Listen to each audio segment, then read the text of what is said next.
ਇਹਨਾਂ ਕੋਲ ਵਿਭਾਗ ਹਨ ਜਿਹੜੇ ਉਦਮਪੁਰ ਕੰਸਟੀਟਿਊਸ਼ਨ ਤੋਂ ਕਾਬੀਸ ਜਿਹੜਾ ਕਿ ਪੂਰੇ ਇੰਡੀਆ ਵਿੱਚ ਸਾਰੀਆਂ ਇੰਸਟਰਕਸ਼ਨਾਂ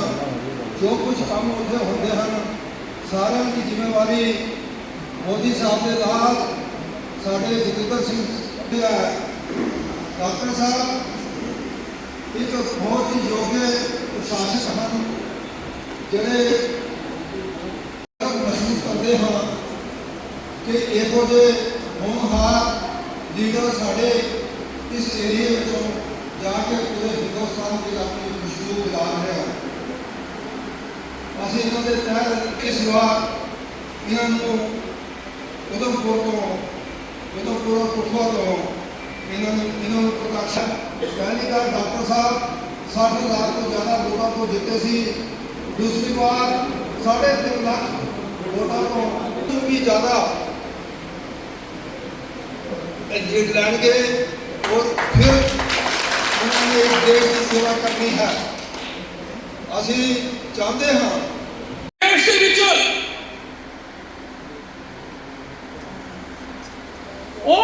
प्राइम मिनिस्टर इस देश के विच जिहड़ा प्राइम मिनिस्टर 550 साल गुरु नानक देव जी का होंदा है आपे ही पगड़ी बन के सिख कौम की अगवाई करते हैं। असं अरदास के कहने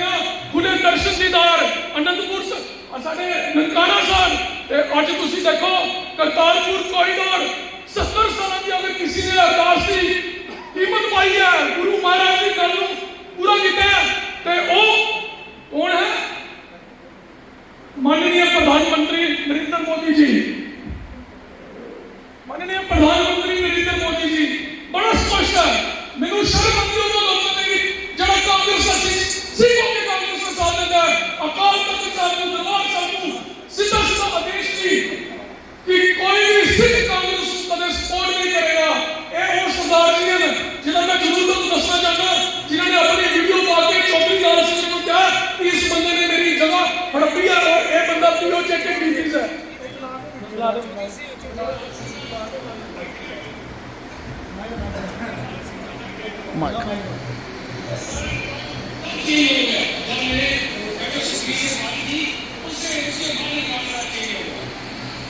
मुझे कहते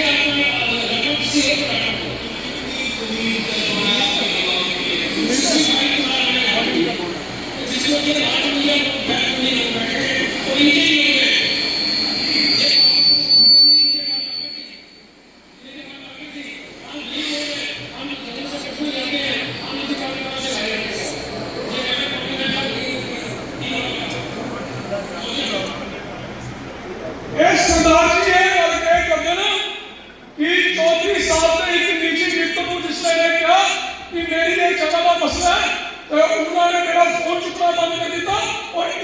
कई मसले ऐसे कि साड़ी जी राजबाग के जी जगह और रुचिया की पीओ चेक ड्यूटी सी जड़े लोगों ने 10 साल इस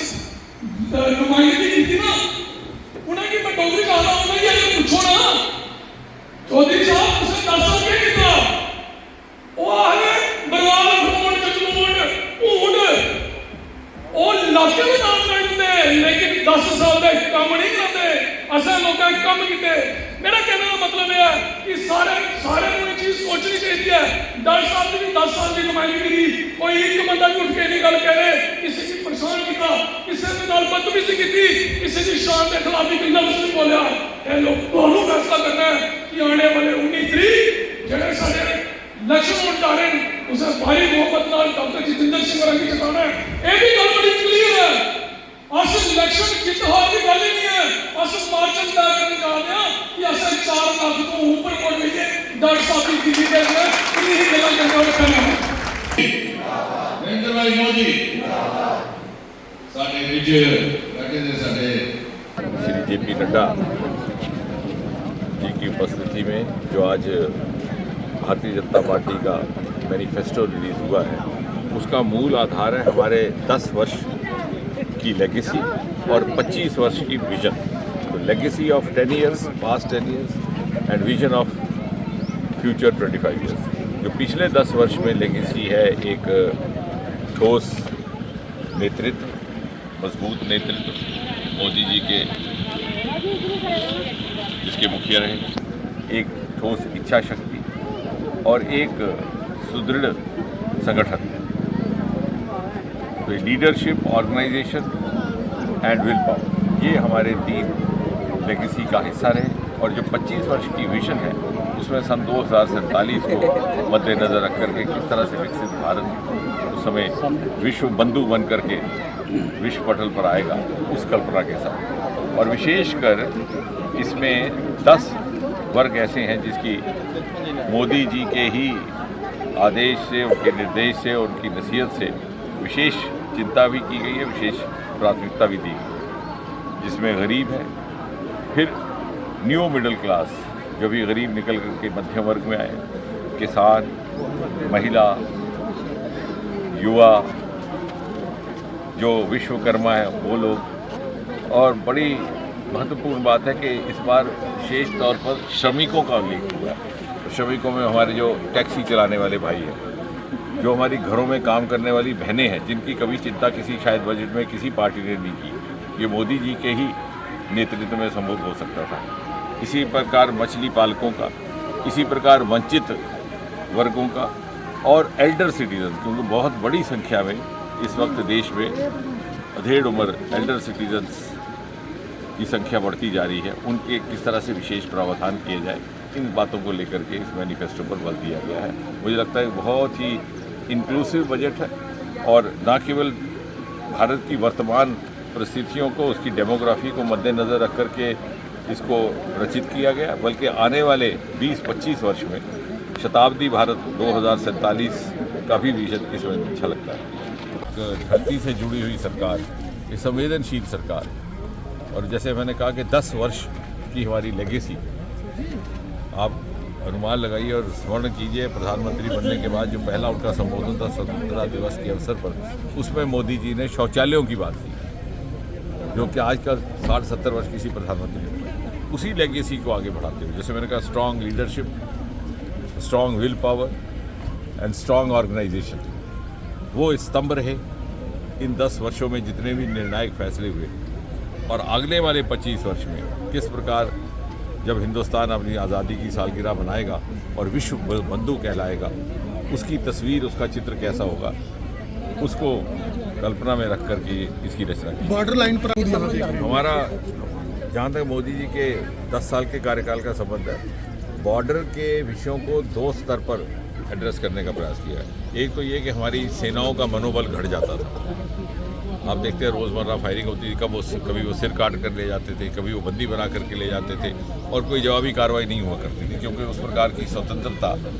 सेनाओं को उपलब्ध नहीं थी यूपीए के दौरान, क्योंकि शायद यूपीए सरकार कुछ एक तुष्टीकरण की राजनीति के चलते समाज के कुछ एक वर्गों को खुश रखने के लिए, को रिझाने के लिए सेना को खुले हाथ से काम नहीं करने देते। मोदी जी ने आने के बाद उनको ये स्वतंत्रता दी कि वो अपनी विवेक से निर्णय कर सकें। आपने नतीजा देखा कि सर्जिकल स्ट्राइक हुई, उनके घर जा कर के उनको सबक सिखाने का काम हुआ। उसका नतीजा ये है कि पिछले कई महीनों से यहाँ इस बॉर्डर पे हर तीसरे दिन क्रॉस फायरिंग हुआ करती थी और यहाँ के लोगों को झेलना पड़ता। अब वो उस तरह का नहीं रहा। सेना का मनोबल भी बढ़ा, उनकी क्षमता भी बढ़ी, उनकी परफॉर्मेंस बढ़ी। और जहाँ तक यहाँ पे रहने वाले लोगों का संबंध है तो कहा जा सकता है कि ease of living for the border area people. जब भी कहीं फायरिंग होती है वो कूच करते, कभी पंचायत घर में जाते, कभी किसी स्कूल में जाते, कभी रिश्तेदार के घर में। उनके लिए आज फैमिली बंकर्स बना दिए गए। 0 लाइन तक आज सड़कें निर्माणित हुई। 10 साल में सड़कों का जाल बिछ गया सीमावर्ती क्षेत्र में। 4% आरक्षण जो कई और जगह दिया गया था, यहाँ पर फिर वही भेदभाव के कारण यहाँ युवाओं को उपलब्ध नहीं था, वो दिया गया। इसी प्रकार यहाँ पर भर्ती बटालियंस का अलग से एक प्रावधान लाया गया।